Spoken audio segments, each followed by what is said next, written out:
तो तुम्हारा काल अभी जिंदा है? जिंदा है महाराज, महीना मरो। हे कंस ये बताओ कि ध्रुव तारो कब से ना दिखाई दो तुम्हें? ध्रुव तारो महाराज 6 महीना हो गए तब से ध्रुव तारो ना दिखो। लला कंस बुरा ना मानो तो एक बात कहें। बोलो महाराज। अब संसार में तुम्हें बचाने वाला कोई नहीं है। क्यों महाराज, कोई उपाय बताओ। हम तो तुम्हारे बहुत बड़े शुभ चिंतक हैं, जब भी आते कोई न कोई युक्ति बताते। बताओ महाराज। एक उपाय आज भी बता के जाएंगे। ऐसा करो, अपने यहाँ किसी कुंवारी कन्या की शादी करो और वह में धनुष यज्ञ का प्रस्ताव रखो। यज्ञ के बहाने से कन्हैया बलराम को वृंदावन से मथुरा में बुलाओ और जब वे दोनों बच्चे आ जाएं, तुम्हारे पास अभी सेना बाकी है कि अघासुर, बकासुर, दैनकासुर, उमासुर, ये कब काम आएंगे? इन सभी सुरों को आदेश दे देना, अकेला बॉबी सुर ही काफी बचा रहेगा। सोई जवाब दिया, प्रभु जी बताओ कि पाती लेके को जाएगा? देव ऋषि नारद कहने लगे, जो तुम्हारे मंत्री अक्रूर हैं, ये नंद बाबा के चचेरे भाई थे और कोषाध्यक्ष के पद पर कंस के यहाँ पर नौकरी करते थे।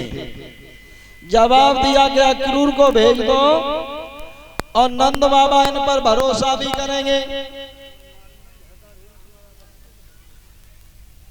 और कंस एक बात और तुम्हें बता दें, शायद तुमने नहीं जाना है। असली बात तो यह है कि तुम्हारा घर का भेद ही ये वसुदेव बना है। कंस कहने लगा, महाराज वो कैसे? जवाब दिया, जो तुम्हारा बहनोई वसुदेव, जिसने रात ही रात में कन्हैया को मथुरा से गोकुल में पहुंचाया। कंस मां कारागृह में कन्या का जन्म नहीं, कन्हैया का जन्म हुआ था। और जब वसुदेव ने रात ही रात में गोकुल में पहुंचा दिया, सोई कंस तलवार लेकर के खड़ा हो गया। नारद बाबा, पहले वसुदेव को जिंदा नहीं छोड़ूंगा। नारद बाबा कहने लगे, कंस यही तो तुम में गलती करते हो। बहुत बड़ी भूल है कि जरा सी बात पर तुम्हें क्रोध जल्दी आ जाता है। अरे वसुदेव तो तुम्हारे जेल में है, जब चाहो तब मार देना। मारना है तो पहले कन्हैया और बलराम को मारो। बात नहीं भैया, जो खड़े हैं भैया आपसे निवेदन करेंगे, ऐसे छाती पे खड़े मत हो, क्या तो बैठ जाओ या सामने जाके खड़े हो जाओ।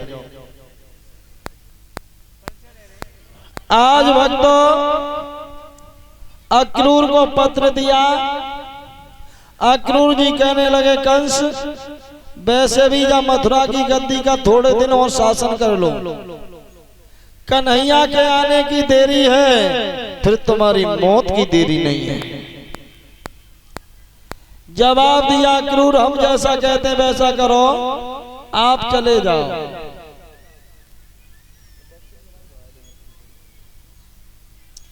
पत्र को लेकर के अक्रूर जी वृंदावन में पहुंचे। शाम का समय हो गया था और इधर गाय चरा करके भगवान कन्हैया लौट करके आए। नंद बाबा ने देखा, कहने लगे, भैया अक्रूर आए तो बहुत दिनों के बाद या भैया की याद आई। अक्रूर जी कहने लगे, भैया आज भी हम तुम्हारी भलाई के लिए नहीं आए। पापी कंस ने कन्हैया बलराम को बुलाया है मथुरा में और वो उनके साथ में जरूर धोखा करेगा। बाद में हमें दोष नहीं देना कि पहले नहीं बताया था। भेजना या न भेजना तुम्हारी मर्जी पर है। इतने में भगवान कन्हैया आ गए। चाचा के पैर छुए और कहने लगे, कहिए चाचा जी, हमारा मामा जनता से नेह कैसे करता है और हमारी मैया देव की हमारे पिता वसुदेव कैसे रह रहे हैं। सोई अक्रूर जी कहने लगे, बेटा कन्हैया, तुम्हारी मैया देव की पिता वसुदेव कारावास में पड़े हुए हैं, मिलने जुलने वालों पर प्रतिबंध लगा हुआ है, 4-4 दिन का भोजन मिलता है। एक दिन तुम्हारी मैया के पास में मिलने के लिए गुप्त भेष में गया था, तो लाला कन्हैया तुम्हारी मैया देव की हमें देख करके फूट फूट करके रोई और यही कहता है, अक्रूर, मेरी जा किस्मत ने मेरा साथ नहीं दिया।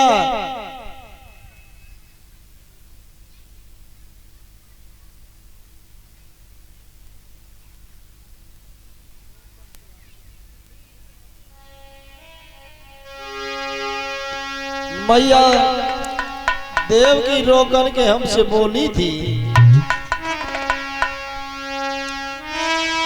किस्मत फूटी दुनिया रूठी और टूटे सभी सहारे।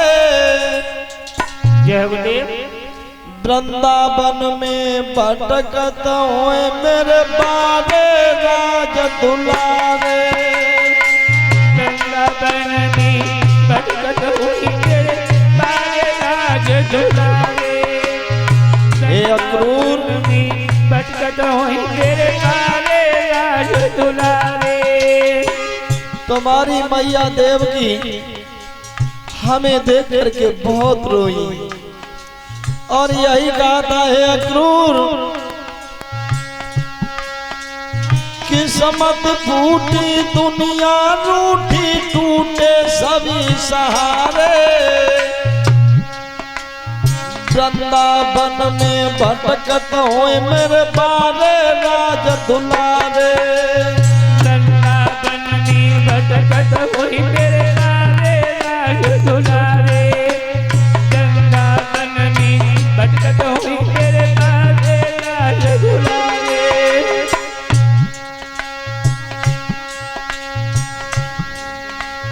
जब से जन्म दो बेटा को नाई कन्हैया देखो।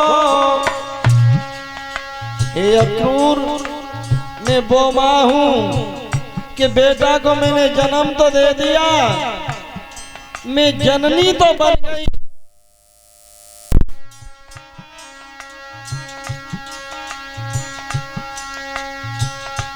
लेकिन एक माँ नहीं बन सकी।